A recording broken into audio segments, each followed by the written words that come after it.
Welcome to the Straight from the Source's Mouth podcast. Frank talk about sex and dating. Hello, Tamara here. Welcome to the show. Today's guest is Lisa Johnson. She's the co-founder of Been There, Got Out, a high-conflict divorce strategist and certified domestic violence advocate. Thanks for joining me, Lisa. Thank you. Got started because of your own divorce. Do you want to talk about that first, or my own divorce with what I do? Well, I should probably say what I do. So high conflict divorce strategist, my partner, Chris, and I are the co-founders of something called Been There, Got Out. And we help people in only the worst separations, divorces, custody battles, and co-parenting hell. And we specialize in something called legal abuse.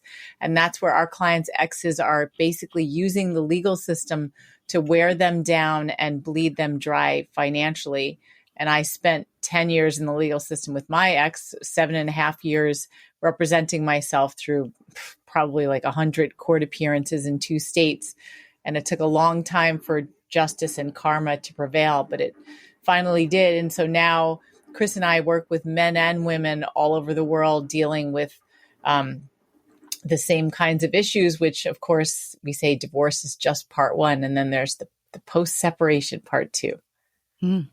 And as far as the first part, why is it that abusive people won't just let it go and move on? Generally, is it something about them particularly that? Yeah, so it's really weird because we live in a logical world and we think that everybody's angry when you break up. The anger subsides. And when you have children, you kind of realize how expensive divorce is. And you start realizing, okay, we're going to start settling down and try to pay these bills and move forward and do what's fair and what's best for the kids. But when you're dealing with someone who has an active addiction or some kind of personality disorder, one of their greatest fears is abandonment.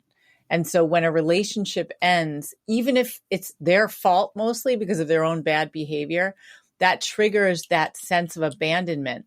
And so instead of dealing with that really scary, uncomfortable emotion, it turns into rage, and they do something called splitting, which is seeing the world in black and white. And they see themselves as the victim and you're the villain. And so then the goal becomes not to move on, but to punish you and prove to everyone that they're right, you're wrong. And they'll go to any lengths to do what's called smear campaigns to try to destroy your reputation in your community, with your friends, with your religious organizations, anything, try to ruin your career because they want to punish you for what's happened. Yeah, like I said, I did know someone in that situation, and also, like you said, turning the kids against him. Like that's what happened to him. Just souring him to everyone around him, including his son. Mm-hmm. Yeah, and then you mentioned post separation legal abuse is like the second phase. Is that kind of what you're talking here, but how far does it go usually? Yeah. So legal abuse is, I didn't know what that word meant till just a few years ago. I just knew that my divorce and post-divorce was so different than anyone else I knew because I was in court all the time. And when I hadn't seen my friends for a while, they'd be like, "What? You're still in court? Like, isn't it over yet?" And it was like, no. So I discovered that word, and then Chris and I, with Been There, Got Out, decided to start what's called a legal abuse support group because I thought I can't be the only one dealing with it. And supposedly at that time, there was about 60,000 people in America alone dealing with legal abuse. And so legal abuse is really, there's other names for it. It's also called litigation abuse, paper abuse because of all the paper wasted in filing all these motions, judicial terrorism. And my favorite is stalking through the courts because once your ex is not in the same household as you, they're limited to ways to still get to you. And their favorite and the main ones are money, kids, and the court.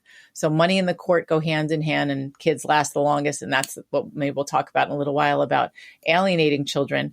But with legal abuse, there's 2 types. So one is what's called vexatious litigation. And that's where our clients' exes will file all kinds of motions without merit, usually to threaten and harass, like, I'm going to take the kids from you. You're an unfit parent. I'm going to take all the money away. And so we live in this constant state of fear of like, what's the next thing that's going to happen? And I'll have to drop everything and pay a lawyer and take off work. And I can't focus on my life and parenting because of that kind of legal abuse. The other type of legal abuse is what I dealt with for all those years. And that's someone who does not comply with an agreement or a court order. So then the burden is on me to keep taking that person back to court to get enforcement on our orders. So we went through parts of our case during COVID. There were all kinds of delays. The case moved to a different state. Part of the case moved to a different state. My ex is very wealthy and kept hiring lots of lawyers. And so it was a matter of like it dragging on. And my ex's lawyers were very good at creating confusion where none existed. So it ended up distracting from my ex's responsibilities to stick to the court order. And so finally, it took a long time. But like I said, justice and karma were served beautifully. And then we could finally move forward. But this is the kind of thing that goes on for years with people like not just me, but our clients, where they're very successful in other areas of their lives. And they're often looked at as role models. And when people hear that they're experiencing this, they sometimes say things that can end up being really hurting, like, well, why did you stay with someone like that? Or how could you not have known? I never thought someone like you would fall for someone like that. And so you end up feeling even more isolated and full of shame because people just don't understand and they think somehow it's your fault. But it's really that the system that you're turning to for relief ends up making things worse because it's so slow. And when justice isn't served swiftly and harshly to someone that deserves it, that person becomes emboldened because they see, oh, I'm getting away with it. So it's really, really tough. Yeah, I could see that. And I know you said, or you had to basically be your own lawyer and fight it that way. Do you want to talk about that at all? Yeah. So during my divorce took a year and I thought it was going to cost $10,000, and that kept me in the marriage because I thought I don't have $10,000. It cost 10 times that amount. And I always say I'm paying back those loans forever. But it also took a full year. And at the end of that year, I'm not being sarcastic, I did have a wonderful divorce attorney. He said, your ex is not going to comply with this agreement and you're going to be back in court and you can't use me because your ex is going to continue to financially decimate you. So you're going to have to start representing yourself. And 3 out of 4 people do represent themselves, and especially in our community, because they have to. There's just no more money left. And so my lawyer was wonderful, and he started giving me some ideas on how to start establishing a paper trail before I went back to file. And then it was about a year and 9 months before I went back on my own. And our courthouse, and many courthouses have something called like a volunteer attorney program where they have lawyers who will talk to you for between 20 to 40 minutes about your case. They won't represent you, but they can give basic legal advice. So when I went back before I filed, a lawyer looked at my papers and was like, you know what, you have a fraud case. This isn't just about a college thing, which is what I had planned to go back for. And so I ended up opening up 2 things called modifications on top of a college. It's what's called an educational support order. And then that became round 2 that lasted all of those years. And it was really hard, but I'm sure I saved well over $1 million by representing myself. So it ended up working out, but it was very painful to go through. Yeah. And then you said there's also a law that you helped create in Connecticut. Yeah. So there's 2 things. So I did give live testimony for something called Jennifer's Law.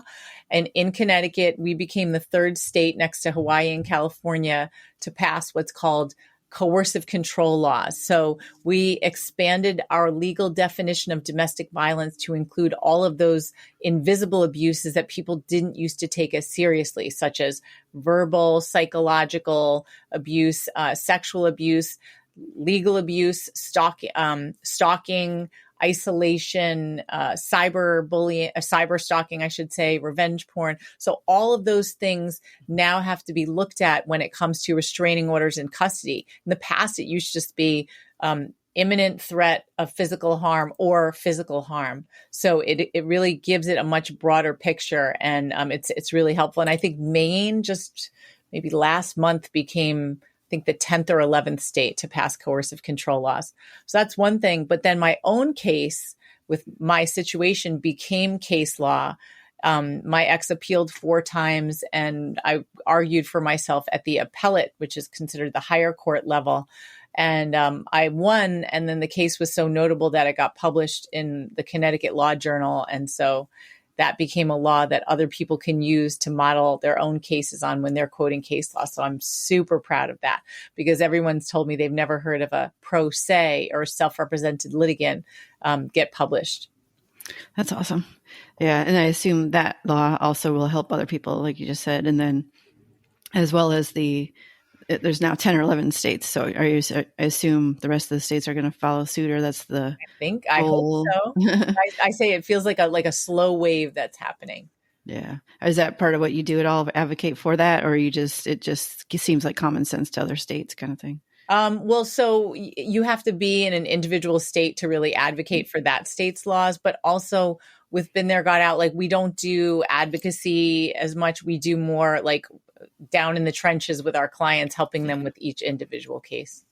Okay. And what are some of the like typical cases, or how bad has it, have you seen it? Because you said you deal with the worst. So yeah, we deal with the worst. So, I mean, ours are the cases that go on for years and years that cost hundreds of thousands, sometimes millions of dollars, sometimes not that much, but it's just this basically like a terror campaign.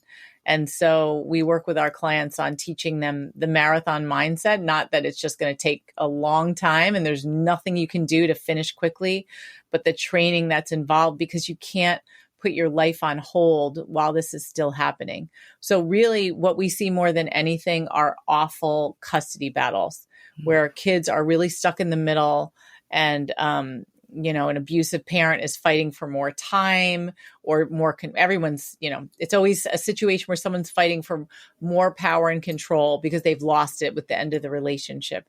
And so really the worst is with the kids trying to be turned against one of the parents. Often it's like the victim of domestic violence, because we talked about that splitting thing, and people who see the world in black and white think you're either with me or against me. And that applies to their children as well. So children feel something called loyalty conflicts, where with that one parent creates a scenario where they feel like, you can only love me or the other parent.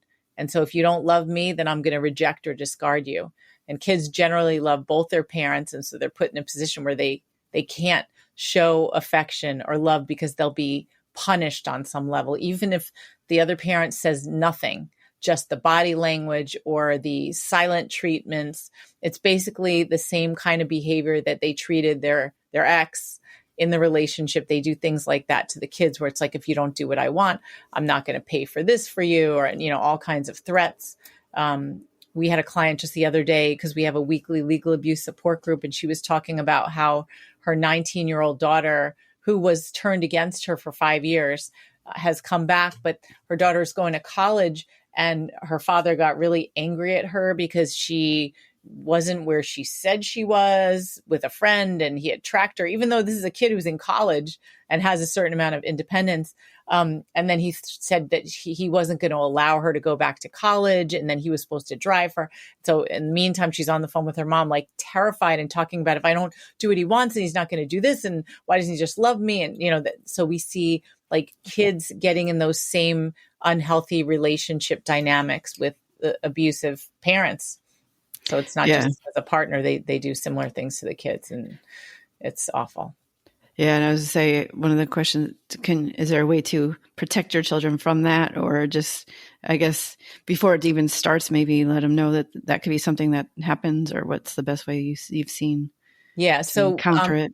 It's one of these long-term things that you have to kind of be aware of before. And even if you're not aware, it really comes down to establishing really strong bonds with your kids, whether you're going to get divorced or not, but to make memories with them that they know you for who you are, and the messages, we call them the poisonous messages that come from the other side, don't take root in their heads. So there was a psychologist named Dr. Alina Boye that I interviewed for our podcast, and she told me that kids of all ages want 2 things more than anything: control and attention. And so when you have an opportunity to spend time with your kids, if you can just take 10 minutes and do something that they want to do, even if you think it's stupid, even if it's a video game, but you want to say like, I want you to teach me how to do this. So, show me how this game works. I don't understand it. You're so good at it. I'm really interested. Or like, you're so good at baking. Can you show me how you make those amazing chocolate chip brownies? But whatever it is, it's something that your child leads with, and that they see that you are completely focused on them.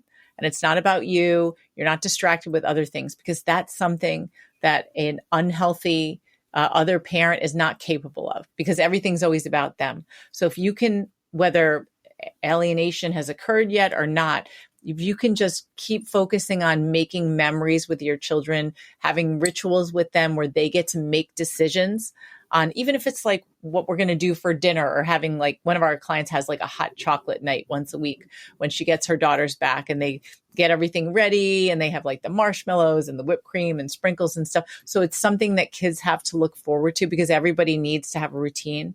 So there's a lot of things that you can do, but the main thing is your kids need to know who you are, so that when the other person is telling them how bad you are, they have their own memories to be like, I know that's not true. Wow. Anything else about that? Or do you want to talk about if they want to work with you or find out more about your organization? Or yeah. So in terms of that, I mean, this is such a huge topic, but we actually have a book coming out in early 2026. It's called, Been There, Got Out, When Your Ex Turns the Kids Against You. And it's all about ways that you can protect your relationship with your child, both in the legal system and outside of the legal system. And a lot of it is outside of the legal system, because when you're in the legal system, there's very limited things you can ask the court to do if this is going on. But there's so much you can do outside of the legal system, like I just talked about, in terms of strengthening your relationship with your kids. Yeah. And then I assume they just find you online, the Get Out, Get Out. What is it? Say it again.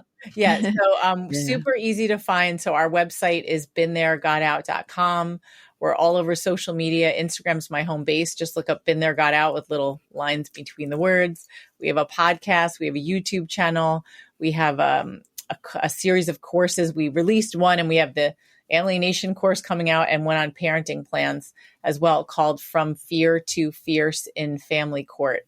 And our original book came out in 2023, and it's called Been There, Got Out: Toxic Relationships, High Conflict Divorce, and How to Stay Sane Under Insane Circumstances. So we put out tons of free content, and if people feel like this is happening to them, then go to our website. We do like a free discovery Zoom meeting with people to find out if and how we can help. Okay. Yeah, that's awesome. Like I said, I definitely know several people in this situation. So, or had been, like dragging out stuff. And yeah. So, and then, are there any final thoughts or anything else you want to just leave the listeners with? Yeah. So I think that being in these extreme cases is absolutely terrifying. And I know that the main emotions that I myself felt were a sense of rage over the fact that this is happening. Like how can the system be allowing this to happen? A feeling of injustice, because it's not fair at all after everything that you've been through to now be dealing with this and not being able to really get away from your ex, and a sense of despair that it's never going to end, that if they're getting away with it now, it's never going to stop. But I'm here to tell you, after 10 years in the legal system with my own case and dealing with it, that life is so much better on the other side, even in the midst of it, if you have the right support, and you need support. And many people going through this, like I said, are very successful in other areas. And so they often are the type who don't ask for help. Now is the time to ask for help, because the better you are, the better your kids are going to be. If your kids see that you have it together and they don't have to be emotionally responsible for you, meaning responsible for your emotional health, like your family is going to be better for it. So it's going to end. It hasn't ended yet. And you can still create a life in the midst of it. And you really deserve to have a good life. And so do your kids. So definitely reach out if you feel like you're struggling with something like this. Yeah. Awesome. Well, thank you very much. That's great information. And if you love this episode, be sure to tell your friends about it and rate it as well. So thank you again, Lisa, for being on. Thank you. All right. Thanks, everyone. Frank Talk, sex and dating educates.